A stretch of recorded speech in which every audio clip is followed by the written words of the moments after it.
In our last episode, we introduced you to our new crew members, and we set off from Beaufort, North Carolina, headed south towards Fort Pierce. After a smooth start, the weather took a turn for the worse as a massive snowstorm engulfed Godspeed. Today, we join the crew as they continue to battle the elements and make their way south towards Fort Pierce.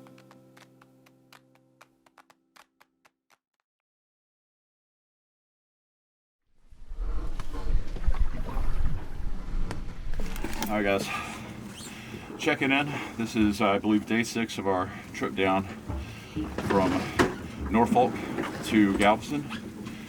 We left Beaufort yesterday around noon, I believe. We had pretty good wind. We've been running downwind for most of the way. We made good mileage yesterday. I think we saw up to 11.5 knots we were running. Winds changed. We had to bring down the sails. And unfortunately, while we were bringing that down, the hydraulic boom vane lost pressure. So we pulled it down. They ran with the Genoa for a little bit downwind. I think they rolled it in. Right now we're under bare poles. We're still rolling about 5 and 6 knots. Right now our heading is, we're sitting at like 210, 215 degrees south. We're approaching Cape Fear. We're on a trajectory to bring us, let's see, Cape Fear is right here. We're going to come out here just the edge of the shoals, so we're coming down right now about here. Then we're going to cut back up to a marker we have set up out here, but we want to get around the Cape without getting too deep, but we don't want to get too shallow because the waves right now are probably in the 5 to 7 range. I don't know. It's hard to see right now. It's cold, it's snowing, it's icy and slick. We're rotating off shifts, taking the wheel for 15 to 20 minutes at a time on our team, 3-man team. And we're going to be doing this until 6 a.m. when Taylor and his team take over. So stay tuned. We'll send you an update when we can. Look at that action, boys. At least freezing out here with gusts of 45 miles an hour. John, the boss here, working on the winch. I noticed that too. I was going to ask you about that. We need a big ass crescent wrench. Hey, over here. Look at that. No. Yeah. This is insane.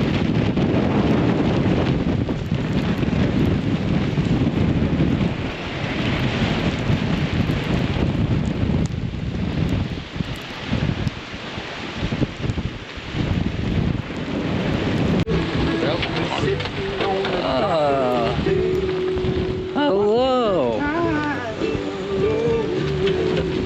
Hello.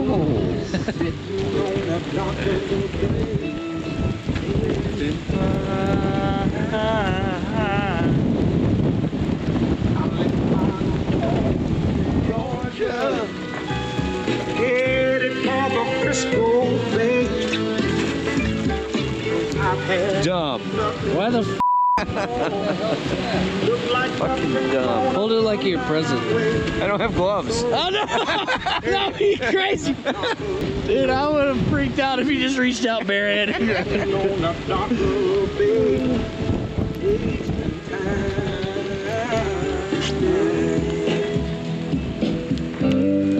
like nothing's gonna change.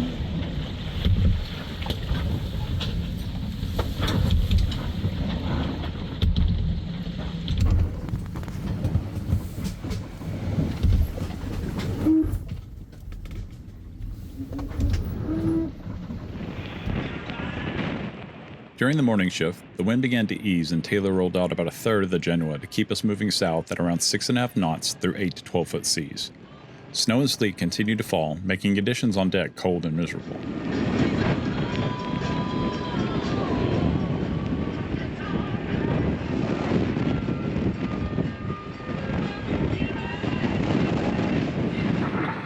Hey guys, I'm going to bring you along on this trip up on my turn on the Helm, so you can see what we do when we crawl up there and what it's like, first person perspective.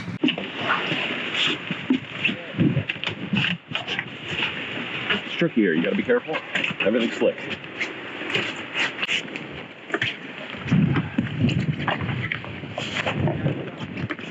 Oh yeah? last last 30 minutes, I haven't seen anything above 27 miles an hour. 27 knots. Yeah, that's about what I saw when I was out here for my shift. It was like fluctuating between 20 and 25, 27. So you want to unfurl a little bit? We can unfurl a little bit if you want. How much do you want to unfurl it? I mean, we can always reel it back in a little bit if it's too much, so. Yeah, probably 4 or 5 feet of line. Okay. All right, just guide me out. Tell me when to stop. I'll let it out. Right. That's it, man. Don't pull it. Here.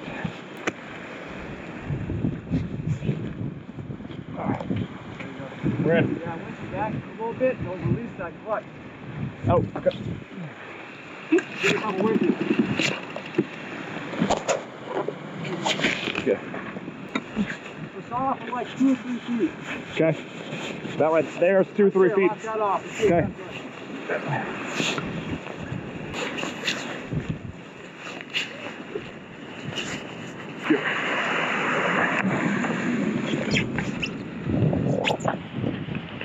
Off your head.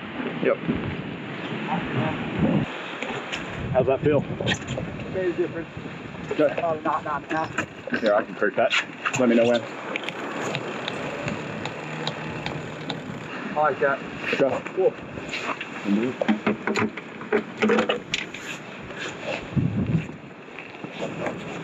That extra knot or so is making the surf better. Good. Shoulder my speed so we don't get pushed around as much. Oh yeah, that made it a lot smoother. Good.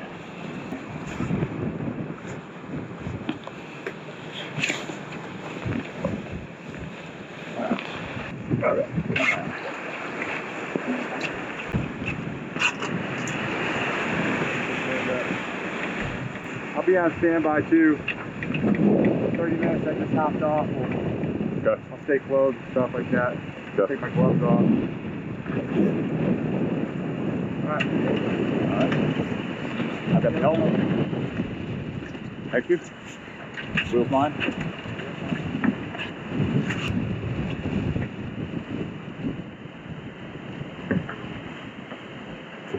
Yep. John, what would you, and you're saying your experience, what do you say is key when riding in waves like this, keeping the boat on course? These are kind of confused seas, so you feel it picking up on one side. Yeah.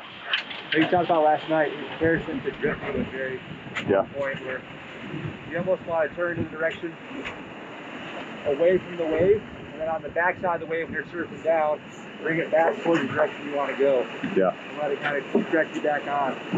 So if I'm coming up on you and I'm coming up like this, I'll do a little smidge to starboard or support, depending on which side the waves are coming. Yeah. And then just the same amount of turn back the opposite way. So you just did. Yep. The GoPro probably picked it up. Exactly, probably did. You can see it go right across. Yep. This isn't bad at all. Last night it was madness trying to control this thing with no sail out. I'm just glad that the Windex broke free of the ice. So last night we ran without the Windex for, what did you say, probably 8 hours maybe? It was frozen?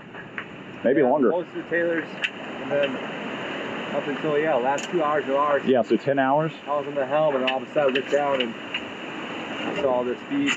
And then about an hour before that, the actual indication of the wind direction froze. We had nothing. But still, up until, let's say, 24 hours, we did 144, I think, 144 nautical miles yesterday, and half of that was under poles only. All right, I'm gonna go down. Yeah, you're good. Record for a while. Yep, thank you. If you need me, yell for me. Okay, I will.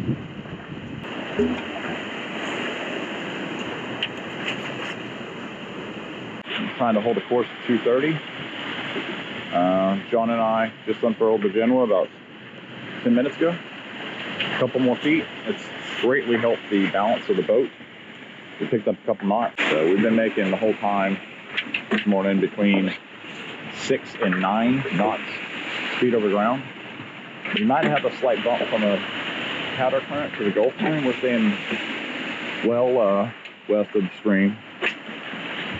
We learned a lesson on that. We're going around Cape Hatteras. We're going to play it safe, stay closer to the shoals. We're sitting right now on 156 feet of water. Not too bad. I know that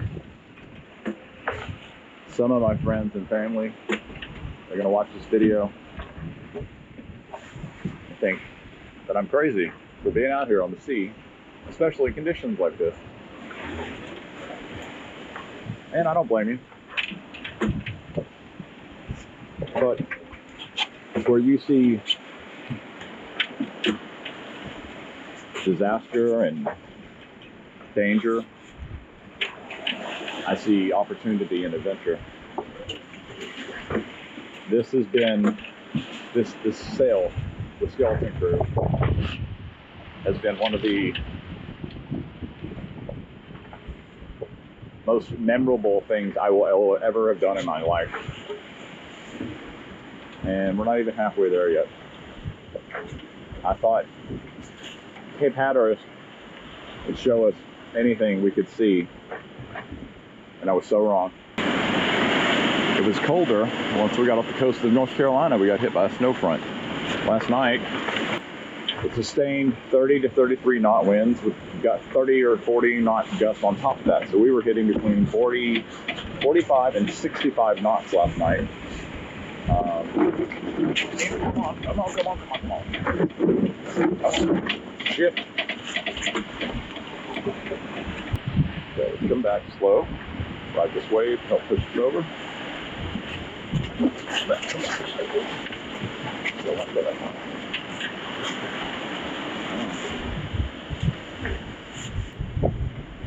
Trying to stay on 230.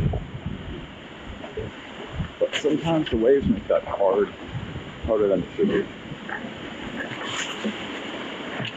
Just don't want to go back and jog that sail again. This does require a lot of focus though.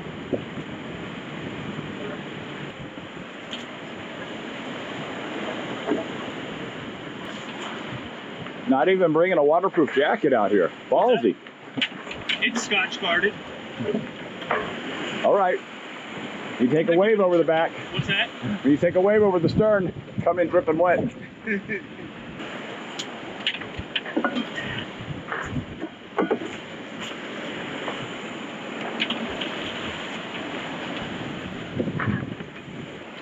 Nate, how is this this trip so far for you? You were supposed to join us in Florida, correct? Correct. Okay, so he joined us in Beaufort. How is this trip? What did you have in mind when you were coming onto this trip, and then how has that changed since you've been on the last 2 days on this trip? I definitely expected the cold and the wet. That was just a given. Yeah. So I wasn't too worried about that. Conditions have definitely been not kind of what I expected, but a little bit worse than what I expected. January. Of all times. I mean, it's one of those things. Yeah. Expect the worst, hope for the best. It's all you can do. You want to tell the folks at home what kind of sailing experience do you have? How long have you been sailing? Sure. So I've been sailing about 9 months now. This will be my 12th sail. Within that span, I've done 4 races on various boats, including the Harvest Moon Regatta. We took 4th there. I also raced the Icicle Series.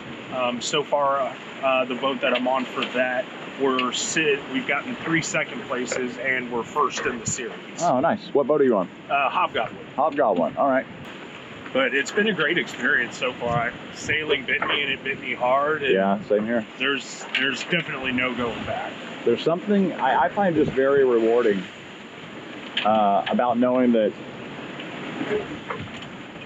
I can push myself to do these kinds of things that I want to do, that I'm slightly afraid of. I'm not to say you shouldn't be afraid, but you shouldn't let fear hold you back from trying those things. Oh, I agree. I totally agree. Take precautions, or, you just build up to it. I've wanted to do this for about 5 years, but, I just started sailing about 3 years ago, and, you got to build up experience. It's a very welcoming community, too, I found, the sailing community. Oh, absolutely. That's one thing that really, really shocked me, is I thought it was going to be very elitist. Yeah. And it is far, far from it. I've been really, really pleased and very surprised by that. I don't know. This is a pretty elite group we've got here. All right. All right. Well, What time is it? You ready to come up here? It should be right at about 2. Okay. I'm going to get back on course here, 2:30. Yeah, maybe I should have put that other jacket on. Yeah, go put it on. I'll hold this. You sure? Yeah, go. Yeah, that temperature. You're going to want it, man. That temperature off. All right, so my name is Nate Braden. I am a former Marine. I was an 0351, which is an anti-tank assaultman. We got to rig demolitions, shoot rockets, blow a lot of stuff up. I'm married, have 2 kids. I'm originally from San Antonio, Texas, and now I live in Houston, Texas with my wife and 2 dogs. Since you've got out of the military, have you found yourself struggling at all with any kind of post-traumatic stress disorder? Can you talk about that a little bit? What that journey has been like for you? Sure. Definitely the transition out. It was extremely hard for me. When we got back from Iraq, I had 3 months left on my contract, and there was no decompression, no nothing, because after that 3 months, our unit got sent to Afghanistan. Yeah. And it was either re-up and go with us, and you can come with guys you know, and literally my first sergeant said that to me, or you can take your chances with a different unit. I decided to take my chances on another unit because I was ready to get out. When you're giving the finger to the bad guy rather than shooting back, it's probably time to go. But the transition out was difficult, going from that structured Marine Corps culture, military life, into civilian life with no decompression from war or anything like that. And it was just, go, you're out, you're not part of the club anymore, have at it. I struggled for a long, long time. I think when it really hit me, I was working at Hollywood Video one day. 2 gentlemen walked in. One of them was Indian, had a turban on, and I remember reaching over for my M16 that was not there. And it hit me like a ton of bricks. And it just blew my mind. I was like, I'm not there anymore. I'm like, what are you doing? This isn't right. And so I tried getting help with the VA. That was its own challenge because I got some fresh out of college 20-year-old that had no clue about military life, let alone, combat Marine. So it was very, very difficult finding help. I would talk to my buddies. We had that shared experience. We've always been close, but once you get out, everybody kind of scatters to the wind and starts living their lives. So it's definitely made it very difficult. I mean, I'll be perfectly honest. There was a day I had a .40 caliber handgun sitting in my mouth when I was getting my first divorce. Yeah. And it was close. How did you get through that? Something just clicked in me, and I looked at it and said, no, I got more to give. Yeah. I can push. Yeah. I know I can push. If I can drag my leg along because I'm so broken in my body, my mind is fine. I can keep doing this. Yeah. And I refuse to quit. Yeah. And I've told that to people, even my wife, she'll tell people, like, he will not stop. He will stop when he drops. And I will, to this day. That is why this has been so big for me, is because I'm like, I want to know I still got it. Yeah. I know I do.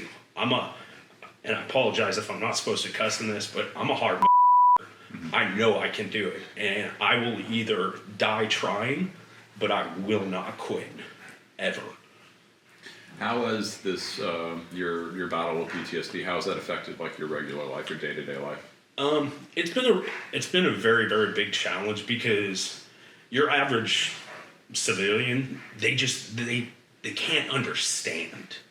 They can't, and that's where I've kind of taken it upon myself, where people will ask me about my time in Iraq, and most people, they'll always be like, oh, I'm so sorry if you don't want to talk about it. And I'll tell them, no, it helps me to talk about it.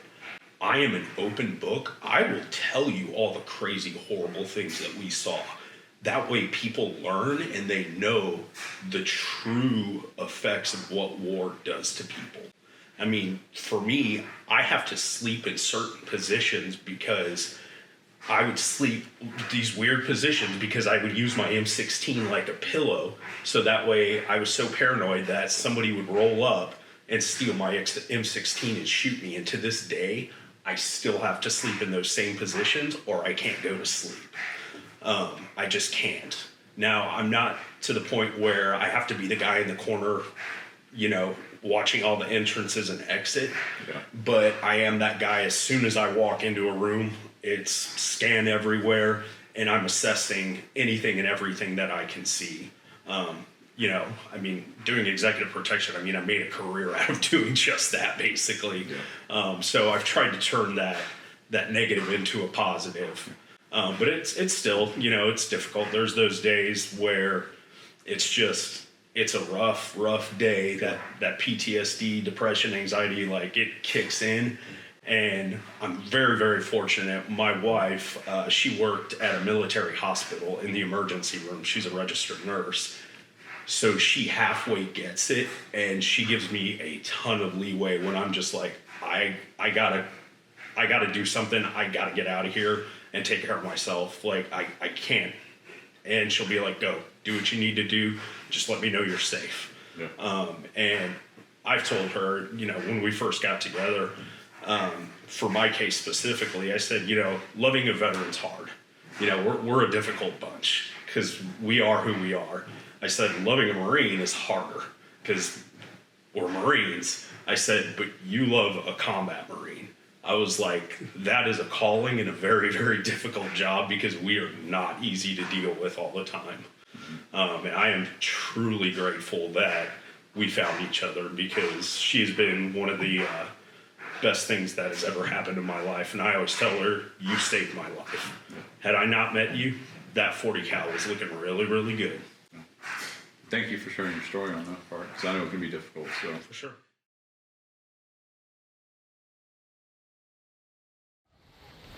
As the day wore on, the temperature finally crept above freezing. The snow turned to a cold, soaking mix of sleet and rain that saturated everything it touched. Our team rotated on the helm every 30 minutes, each of us catching brief moments of relief below deck. By mid-afternoon, the wind had dropped to a manageable 20 knots, and we unfurled a bit more of the Genoa to maintain speed.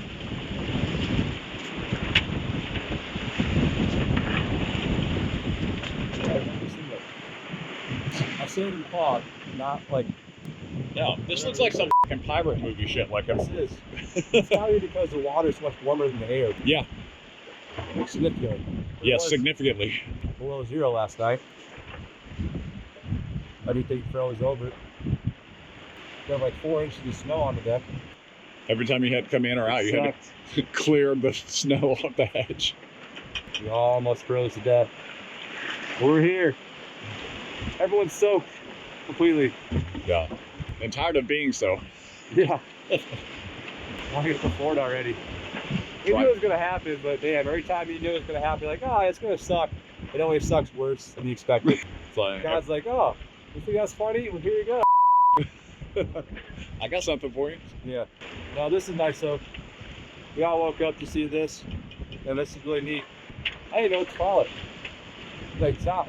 I'm calling it pirate fog. I like pirate fog. Pirate fog? Pirate fog. Nice. We're on the lookout for water spouts too. That would really suck. That was the next level.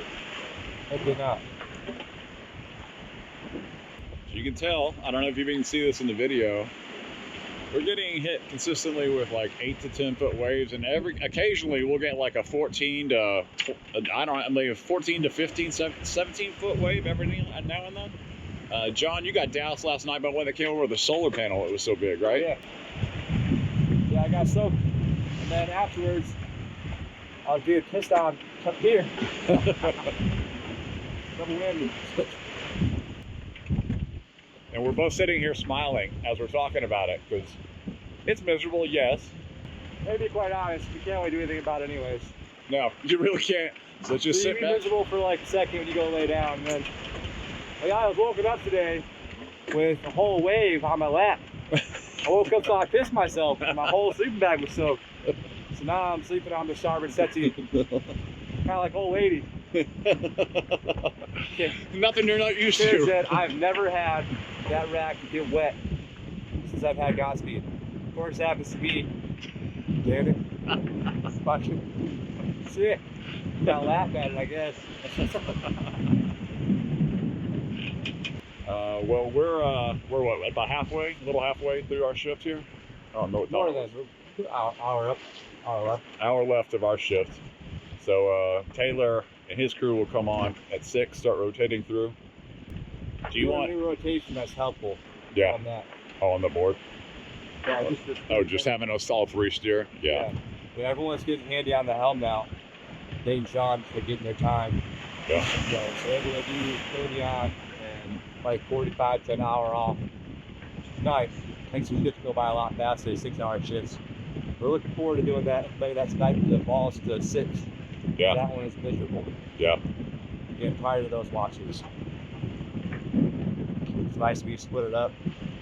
And we're all soaked, so we get down below and warm up our feeders before we come back up. Yeah. Are you a veteran or first responder looking for a new mission? Come sail with us.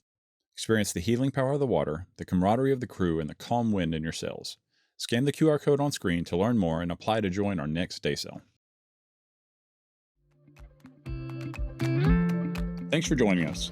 In next week's episode, we continue the passage south to Fort Pierce. Along the way, the weather begins to improve and we're welcomed to Florida by a playful pod of dolphins. We'll see you next week. We appreciate your support. Don't forget to like, subscribe, and follow along as we continue the adventure aboard Godspeed. See you next time.